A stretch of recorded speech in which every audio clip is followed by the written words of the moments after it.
Paraná, a safra 23-24 foi marcada por altas temperaturas que impactaram na produtividade e na qualidade do grão.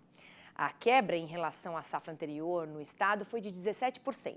Vamos relembrar como foi este ano de 2024 na reportagem de Valéria Burbello.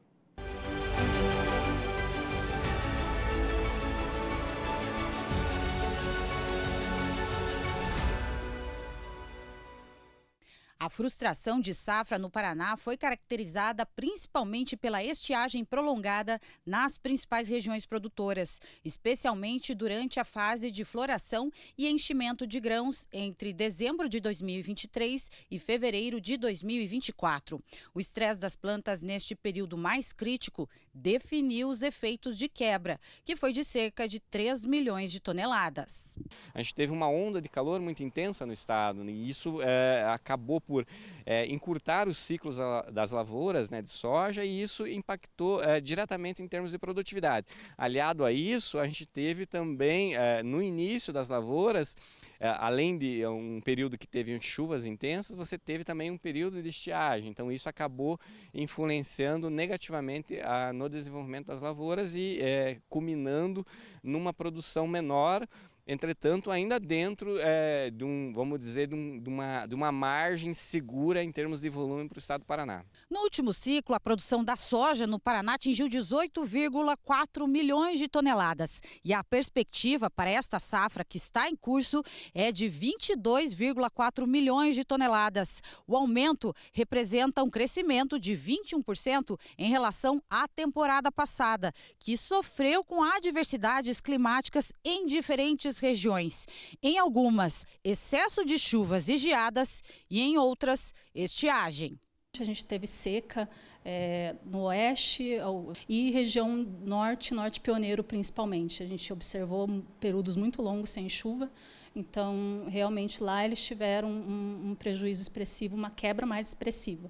As demais regiões, principalmente mais para o sul do estado, tiveram boas produtividades, então isso que manteve um pouco o equilíbrio, porque as quebras para cima foram de 35%, 40%, 50%. Então a gente teve resultados que preocuparam principalmente para essas regiões específicas. Para o Tiago, a safra 23-24 foi desafiadora mesmo. Custos ainda elevados e baixo desempenho produtivo. A estimativa era colher 80 sacas por hectare, mas no final da safra o resultado foi bem menor, 50 sacas por hectare. A propriedade fica no leste do estado e aqui o problema foi outro. Excesso de chuva, né? Deu muita chuva no plantio, assim atrasou, né, o plantio, teve áreas foi feita a ressemeadura, né? Então isso vai acarretando em mais despesa, né? Uma baixa produtividade, né? E daí, produzindo pouco com custo alto, né? A renda não fecha, né? Eu acredito que sim, com uns 40% a menos de produtividade. A área destinada à oleaginosa tem se mantido estável nos últimos 2 ciclos, com cerca de 5,7 milhões de hectares, segundo dados do DERAL. Já os preços não reagiram como o setor esperava, ficando abaixo das projeções iniciais. O produtor sempre estava com aquela expectativa de preços um pouco mais elevados, que a gente visualizou, por exemplo, em 21, 22 e 23. Houve uma grande depressão desses valores e em 2024 a gente viu uma recuperação, mas ainda que ficou aquém do que se esperava.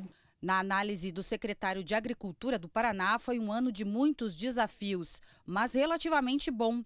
Ele acredita que o manejo adequado do solo pode colaborar muito para reduzir os efeitos de fenômenos climáticos severos. Nós estamos vivendo uma situação que, apesar da nossa competência na produção, temos que admitir, é preciso melhorar. Isso faz parte de um componente de pensar a agricultura do futuro. Se você tem um pouquinho mais de chuva, a gente tem que conviver com escorrimento superficial, e se chove um pouco menos, a gente precisa viver com escassez hídrica. Por isso que nós queremos trabalhar melhor a questão do plantio direto, da cobertura do solo, para a gente criar essas condições de pensar a agricultura do futuro, de pensar sustentabilidade.